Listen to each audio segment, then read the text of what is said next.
प्रभु यीशु मसीह के नाम में आपको अनुग्रह, शांति और आशीष मिले।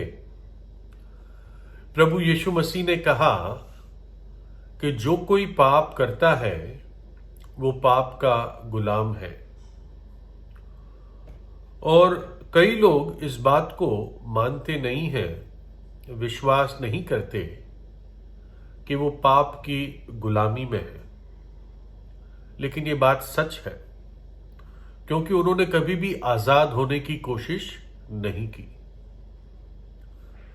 एक उदाहरण हम जिससे समझ सकते हैं कि मानो कि एक घर है, घर का मालिक है और घर के मालिक का एक पेट डॉग है, कुत्ता है, और थोड़ा खूंखार है, तो उसको चेन से बांधे भी रखते हैं ताकि जो बाहर से आता है डाकिया या कोई दूध वाला, तो वो डर ना जाए। तो उसको जो केनल होता है जिसको कुत्ता घर जैसे कहते हैं, उसके पास एक चेन से, जंजीर से वो कुत्ता बांधा जाता है। और जंजीर काफी लंबी है, करीब 2-3 मीटर है, ताकि कुत्ता थोड़ा बहुत घूम सके। और जब वो सोता है तो उस जंजीर के इफेक्ट को महसूस नहीं करता, क्योंकि जंजीर में काफी ढील है अभी भी। फिर उसको खाना दिया जाता है तो वो खाना भी खाता है ना। जहां पर बंधा गया है वहीं पर बैठकर वो खाना खा लेता है, और तब भी उसको जंजीर की कोई भी परेशानी महसूस नहीं होती। लेकिन जब शाम को उसका मालिक काम से लौटता है तो उसको मिलने के लिए वो बहुत उछल के कूदता है, मालिक के पास जाने की कोशिश करता है। और जैसे जाने की कोशिश करता है तेज दौड़ के, तब वो चेन टेंस हो जाती है, पूरी खिंच जाती है और उसको वापस खींच लेती है। तब उसको एहसास होता है कि मैं एक बंधा हुआ कुत्ता हूं। और तभी उसको जंजीर की ताकत के बारे में पता चलता है। और पाप भी ऐसा ही है।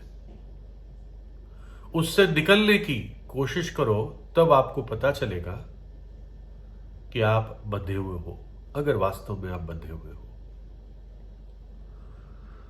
जमाइका एक टापू है, आइलैंड है, जो अगर आप मैप में देखेंगे तो नॉर्थ अमेरिका और साउथ अमेरिका के बीच में जो पानी है, अंदाजे से बीच में कह सकते हैं, उसमें ये टापू पाया जाता है। और जमाइका में कई साल पहले बहुत सारे गुलाम रहते थे। और ये गुलाम पश्चिम और मध्य अफ्रीका से आए हुए थे, और साउथ ईस्ट अफ्रीका से, मतलब बेसिकली अफ्रीका से यहां पर गुलाम आए हुए थे।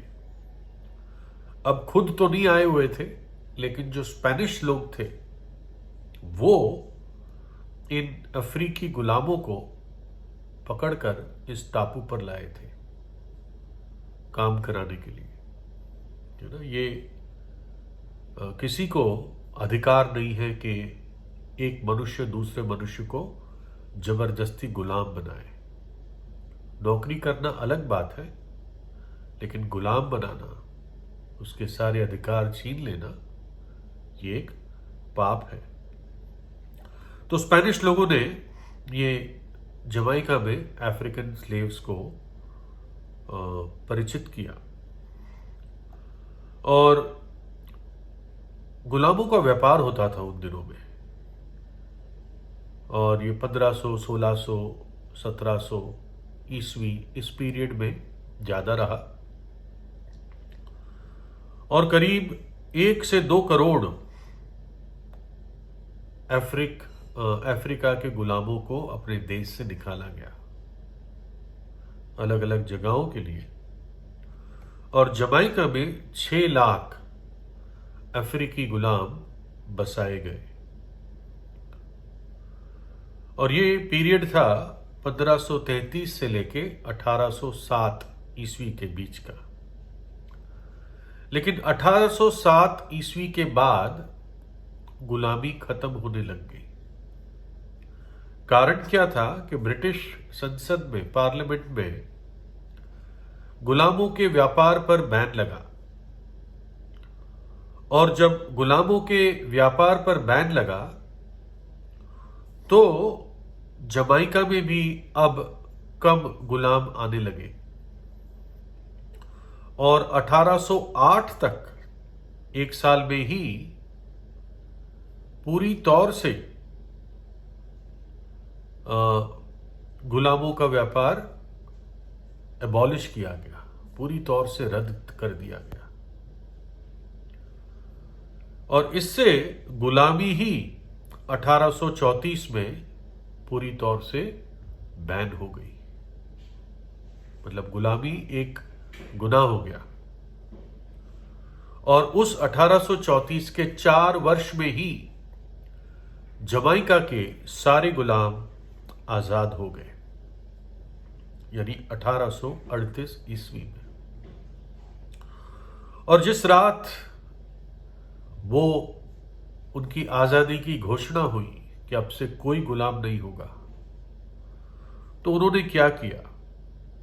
उन्होंने एक कॉफिन बनाया जिसमें मृतक शरीर को रखकर दफना देते हैं।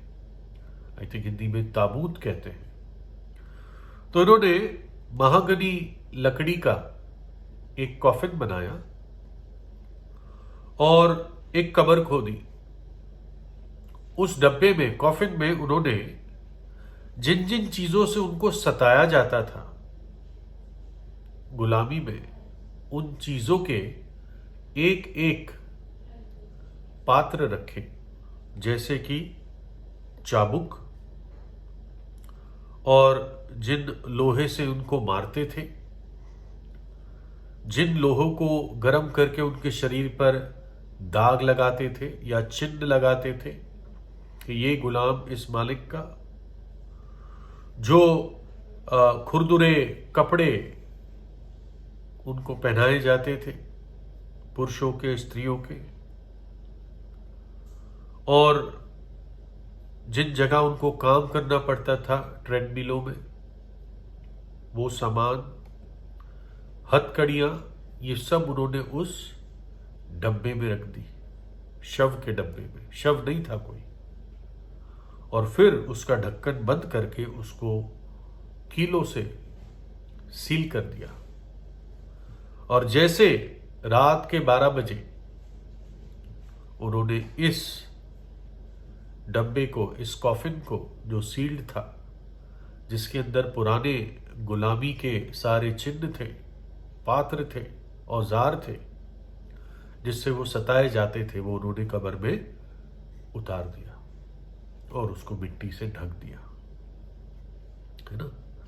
और फिर हजारों हजारों गुलामों ने मिलकर उनकी आजादी का गीत, परमेश्वर की स्तुति का गीत गाया।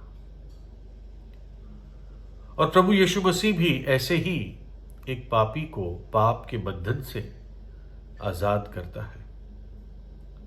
ये जो चेन है, ये जो जंजीर है, बहुत ताकतवर है। मनुष्य अपने आप इसको तोड़ नहीं सकता।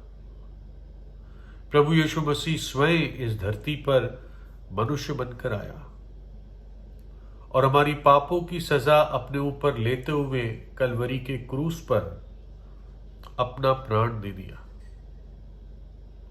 और वो तीसरे दिन जी उठा। और जो भी पापी सच्चे हृदय से प्रभु यीशु पर विश्वास करता है, वो पाप के बंधन से आजाद हो जाता है। वो नाश न होगा परंतु अनंत जीवन पाएगा। प्रभु यीशु के बहुमूल्य लहू जो हमारे लिए क्रूस पर बहा दिया गया, उस लहू में वो अद्भुत शक्ति है कि जब पापी विश्वास के द्वारा उस लहू से धुल जाता है तो पाप का बंधन टूट जाता है और पापी आने वाले दंड से, उस भयानक नरक की आग से, जहां पर रोना और दांतों का पीसना, हमेशा की आग जहां का कीड़ा मरता नहीं है, उससे आजाद हो जाता है।